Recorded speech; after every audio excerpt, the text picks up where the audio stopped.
Hey guys, thanks for tuning in. So today I want to talk about the tolerance gospel and just kind of see how it lines up against love. Now I realize I'm tackling sort of like a beast of a topic here, so just a disclaimer, I'm not claiming to be an expert on these topics around love. I'm just kind of sharing my thoughts and just kind of the stuff that's been like brewing in my head for the last few years. So let's get started. So the tolerance gospel, and I'll add the love is love and love all gospels too, they all pride themselves on inclusivity, right? But these gospels by nature are conditional, meaning they have criteria and requirements that have to be met if the love is to be earned. The only requirement being agreement or shared beliefs. Agreement's something like the golden ticket that earns you the spot in my life. Now, when I say conditional, I'm talking about merit, because when we fulfill conditions and meet criteria, we're earning our place, essentially. So that's my first point. Tolerance is conditional, and the love is earned through the criteria of agreement and shared belief. But this automatically means that tolerance can only love those with whom it agrees. It can't love those with whom it disagrees. So it can't love the unlovable. It can't love the enemy. But then a tolerance that can't tolerate the intolerable is no tolerance at all, right? In the same way that like a love that can't love the unlovable is no love at all. So it's like we either love everyone, and that includes the unlovable, or we love no one, in which case we're just hating. Because the moment tolerance and love all excludes just like one person, it becomes the exact opposite of what it preaches. And so that's my second point. The tolerance gospel is a gospel of intolerance, exclusivity, and hatred. So since agreement and shared belief is really the only requirement and criteria, what we're doing is we're actually creating a society of conformism, like to one belief and one thought pattern. It's like we're copying and pasting people into the same image over and over again, and like seeding into their minds the same beliefs that become like this all access pass into this like highly exclusive fraternity where like any contradicting thought pattern isn't tolerated. So it's groupthink. And a society of conformism leaves no room for individuality or free expression. And that society of conformism is really just bondage. Okay, it's like they're building a clone army of the same people, but what the troops don't realize is their cost to the enlistment, and that's their freedom. So they think and they speak and they look like their fellow, comrades and the commander. And if the commander goes left, then they go left. And if the commander goes right, then they go right. And if the commander decides that like the sky is green, then it must be true, right? And if the commander marches them off a cliff and like straight into hell, then they'll go with pride. But what they won't go with is freedom. So that's my third point. The tolerance gospel really just creates a community of conformism and bondage. So I'm thinking back to the time when somebody once told me that they hated the president, and I asked them why, and they said, because he's so hateful. And this person began to share with me their beliefs of love is love and tolerance and inclusivity. And then they finished up with, and that's why I hate the president. Okay, but we can't accuse someone of hatred and then turn around and like practice the very same thing that we're accusing them of, right? We can't preach a gospel of inclusivity and love and then practice hatred towards the people that our gospel is incapable of loving. There's a word for that, and it's called hypocrisy. Not to mention, it makes our gospel out to be a logical contradiction. So that's my fourth point. Tolerance is hypocritical, and it's a logical contradiction.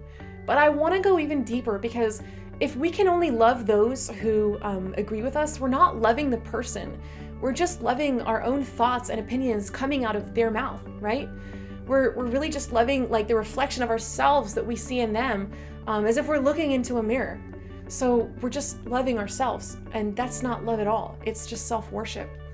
And I think we all do this, especially in romantic relationships. Like when people say that they want to date the female or the male equivalents of themselves, what I'm really just hearing is that they want to date themselves. We project ourselves onto the other person so that essentially they're no longer them, but this extension of us, like a person made in our own image. But then they aren't really the problem, right? We are, because how could they be the problem if they're not even them, but an extension of us? So think of it this way: Brad Pitt or Angelina Jolie can waltz into our life, and we'd still make a list of their faults, because maybe what we call their faults are really just the traits in them that don't look like us. So we're not actually criticizing legitimate flaws. We're just criticizing the parts of them that aren't us. And when we discover that like they're their own human being with an identity and a personhood completely separate from us, the relationship goes south and we can't figure out from where this new person emerged or who they even are. And then we say things like, oh, you're different, or you're acting weird, or I don't even know who you are anymore. Well, who they are is not us. They were never us. But we were too preoccupied essentially dating ourselves that we completely overlooked the fact that another human being even existed. So this brings me to my fifth point. Tolerance is really just self-love and self-worship. And I think that's one of like our golden statues today. Really propagated by the tolerance gospel and other things is our opinion, our feelings, and our thoughts, and us. We are the golden statue. You know, it's okay to have a different opinion than someone, but we're essentially being conditioned to believe that it's a crime, like it's treason. We're being conditioned to like bow down to another person's feelings and revere them as God. And if we don't, then we're somehow the problem, like a walking offense because we won't bow. Well, let me tell you something. You're not the problem. Your attitude or approach isn't the problem, and your opinion isn't the problem. The problem just is that you think differently. It's just the mere fact that you hold a different belief. That's the problem, because you deviate from the mainstream narrative, which is like the throne on which the tolerance gospel proponents sit and basically rule their kingdoms. Your freedom to think differently threatens their godhood and assaults their omniscience, you know, and everything that they know. So in a way, it kind of is treason, you know, if they're the kings and queens of their own kingdoms. Because you're kind of like the out-of-line pawn in the chess game who won't get in line with the other pawns and bow down. You're like the rebel who won't conform to their image. Like, you're you, right?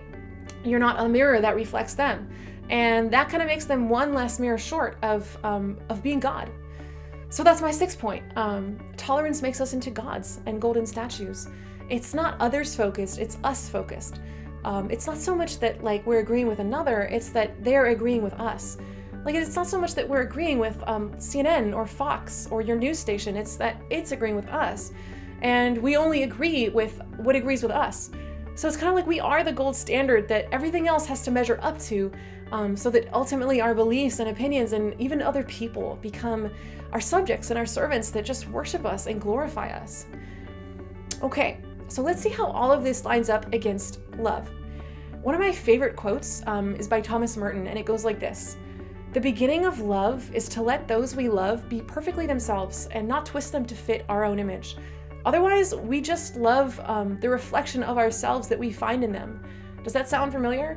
Now, when I say love, I think that we've been so programmed and conditioned by Hollywood and the culture to believe that love is synonymous with feelings, right? We've been conditioned to believe that like love is lust, or love is sex, or love is attachment, or love is tolerance. But those things aren't love. Lust is lust, sex is sex, attachment is attachment, and tolerance is tolerance. So if we're going to define love and discover real love for what it is, I think we first have to move away from the things that it's not. So that being said, when I say love, I'm not talking about a feeling. I'm talking about something so much greater. And personally, I believe love is a state of being before it's a feeling. Real love, as I see it, has one defining characteristic, and it's unconditional. Right? It has no conditions, it has no criteria or requirements that have to be met. And because it has no requirements, it can't be earned. And if it can't be earned, then it's not dependent on another or on their degree of lovability. So it exists independently of the recipient. It doesn't matter if like the recipient is a criminal or a king or famous or homeless or the friend or the enemy, because it's not about who they are, it's about what love is and the nature of love as being unconditional. So love loves, right? Not because there's anything worth loving about the other, but because love was a noun before it's a verb, right? It is before it does. It loves because the lover makes the choice not just to give love, but to be love. So here's my first point. Love is a state of being before it's a feeling. And my second point is that love is unconditional. It can't be earned. And my third point is that the love that's unconditional and can't be earned is able to love the enemy. But then I think that kind of presents a dichotomy, right? It's two-sided, because just as we can't earn someone's love or earn our way into their hearts, we can't unearn our way, right?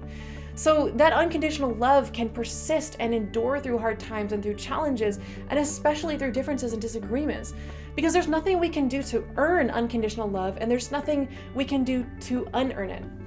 So I think that love that most closely resembles this is like a parent's love for their child. Parents who are watching this, you know exactly what I mean. You'll have arguments with your kid. They may even go through like a rebellious phase or two, and they'll say things like they hate you and you're the enemy. But parents, you still love them. There's nothing that your child can do to earn or unearn your love. It's like you live in this state of unconditional love for them that nothing can change. So that's my fourth point. We can't earn love and we can't unearn it. And a love that's unconditional, that can't be earned or unearned, creates this unique environment of total freedom. The freedom to think and be and express ourselves. We can be exactly like who we want to be without the fear of rejection or not measuring up. So that's my fifth point. Unconditional love allows for unlimited and ultimate and total freedom. Now, I get that liberty can get ugly.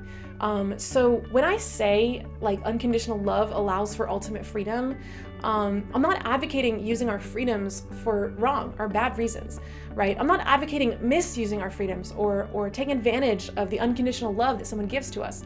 Because the way I see it, unconditional love is not licensed to do wrong, but it is like the unchanging force that persists in spite of our doing wrong. So that's my sixth point. Love doesn't love us as we are, it loves us in spite of who we are, and it becomes that much more powerful. Okay, so let's line up tolerance against love and kind of see how it matches up. So tolerance is conditional, the love is earned through the criteria of agreement. The tolerance gospel is a gospel of really intolerance, exclusivity, and hatred. Tolerance creates a community of conformism and bondage. The tolerance gospel is really just hypocritical and it's a logical contradiction. And it's self-love and it's self-worship, because the tolerance gospel really just makes us out to be the gods and the golden statues. On the other hand, love is a state of being before it's a feeling. Love is unconditional, so it can't be earned. And a love that's unconditional, I can't even say that. A love that's unconditional and can't be earned can love the enemy. We can't earn it, we can't unearn it. And in that way, it allows for total freedom. So love doesn't love us as we are, it loves us in spite of who we are. So there you have it. As I see it, tolerance is really just a gospel of hate, and obviously it fails in comparison to real love. One of my favorite theologians, N.T. Wright, said that tolerance is a cheap, low-grade parody of love. Tolerance is not a great virtue to aspire to, because love is much tougher and harder. So to settle for tolerance is like a demotion, but to strive for love is a promotion. And I encourage us all to strive for that love to everyone, everywhere, at all times. All right, guys, I hope you enjoyed this video. And if you've got any thoughts that you want to add, just write them in the comments below. I'd love to read them. Thanks so much for watching, and I'll see you guys next time. And hopefully I'll pronounce unconditional the right way.